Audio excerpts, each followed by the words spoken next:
Oi pessoal, tudo bem? Vamos agora então para a leitura do capítulo 1 do livro Calma, de Emmanuel e Chico Xavier. O capítulo 1 chama Nos Encargos da Vida e começa assim: Recorda, Deus nos criou para a execução de determinados encargos em que nos façamos felizes. Não digas que a Terra é um mundo exclusivamente de provações. Em qualquer degrau da evolução, podes instalar-te no lugar próprio à criação de tuas próprias alegrias. Necessário reconhecer que te encontras na condição certa e com as criaturas mais adequadas para a tarefa a cumprir. Conscientiza-te que ninguém consegue realizar algo sem o apoio de alguns, competindo-nos a todos adquirir paciência e tolerância uns com os outros. Aprendamos a viver sem reclamações e sem queixas. Os obstáculos e problemas, em maioria, com que somos defrontados na desincumbência de nossos deveres, partem de nós e não dos outros. Adaptarmos-nos às exigências do trabalho a realizar sem perder a altura no ideal superior que abraçamos é norma de triunfo em nossas obrigações. Lembremo-nos de que todos aqueles que sabem desculpar as dificuldades e faltas alheias estão criando fatores de base ao próprio êxito. Quem se consagra a servir, serve para viver, honrando a vida em qualquer posição. Esse é o fim do capítulo. E eu vou fazer algumas considerações rápidas. A primeira, frases 1, 2 e 3 desse capítulo, ele diz: Deus nos criou para a execução de determinados encargos em que nos façamos felizes. Não digas que a Terra é um mundo exclusivamente de provações. Em qualquer degrau da evolução, pode instalar-te no lugar próprio à criação de tuas próprias alegrias. Essas três frases demonstram claramente que ninguém aqui nesse planeta está só para sofrer. Nós experimentamos ao longo da nossa vida uma infinidade de momentos alegres e felizes. Às vezes é muito difícil perceber esses momentos quando a gente está no turbilhão, no meio do turbilhão, no olho do furacão, bem naquele auge do problema. Mas esses momentos existem e são muitos. Uma vez uma amiga minha disse o seguinte: olha, quem diz que a felicidade não é desse mundo é porque nunca amou ninguém. E ela falou isso num post no Facebook, em homenagem ao aniversário do neto dela. Foi a definição mais simples e mais bonita que eu vi sobre como é possível ser feliz nesse mundo. Você pode redarguir, né? Me questionar. Pô, André, mas Jesus falou que a felicidade não é desse mundo. Está lá no Evangelho, André. A felicidade que Jesus experimenta é diferente da nossa. Os bilhões de anos que ele viveu em evolução e que colocam ele na posição dele hoje, a felicidade tem outro significado. A dele não era daqui. Apesar de eu ter certeza que ele estava muito feliz na missão que ele estava cumprindo aqui com a gente. Por amor.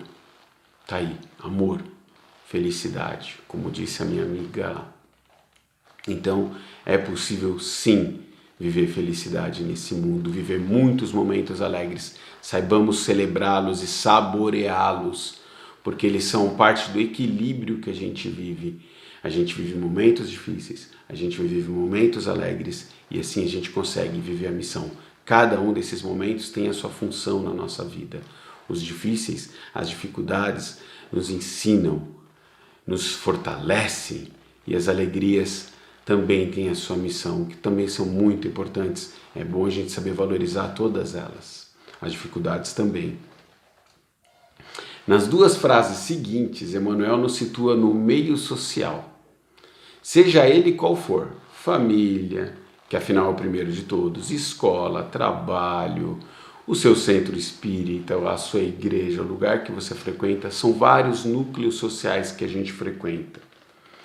E todos eles tem a sua função também. Esse relacionamento com essas pessoas tem a sua função. Né? Ele coloca esses lugares nos fornecem a condição certa e com as criaturas mais adequadas para a tarefa que a gente tem a cumprir, e que ninguém consegue realizar algo sem o apoio de alguns. Livro dos Espíritos, capítulo 7 do livro 3º, Leis Morais. Pergunta 768. O homem, ao buscar a sociedade, obedece apenas a um sentimento pessoal, ou há também nesse sentimento uma finalidade providencial, de ordem geral? Resposta dos Espíritos. O homem deve progredir, mas sozinho não pode fazer. Não possui todas as faculdades. Precisa do contato dos outros homens. No isolamento ele se embrutece.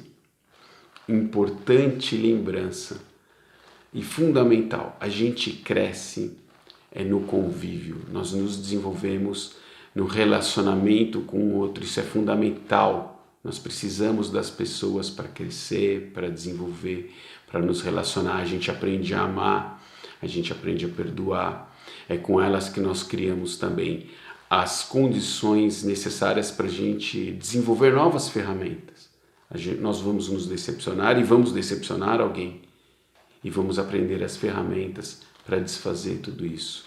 Crescimento pessoal, isso significa evolução, progresso. É muito importante isso.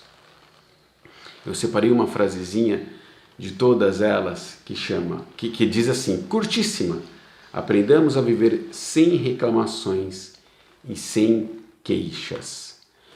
Por um acaso, você que está assistindo esse vídeo, diante de uma enorme dificuldade na tua vida, sentou na frente dela, ficou lamentando, reclamando, e a dificuldade evaporou, desapareceu, como num milagre?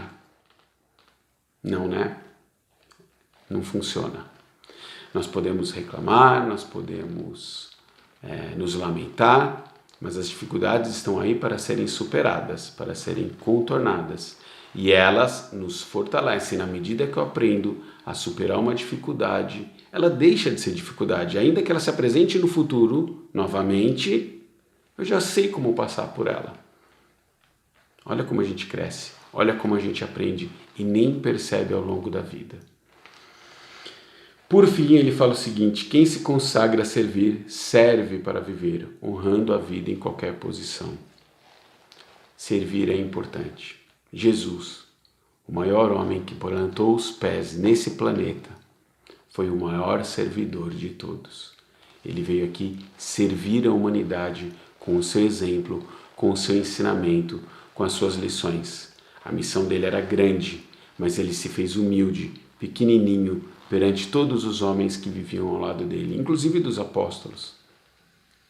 Nós estamos aqui para servir. Esse é o propósito da nossa vida.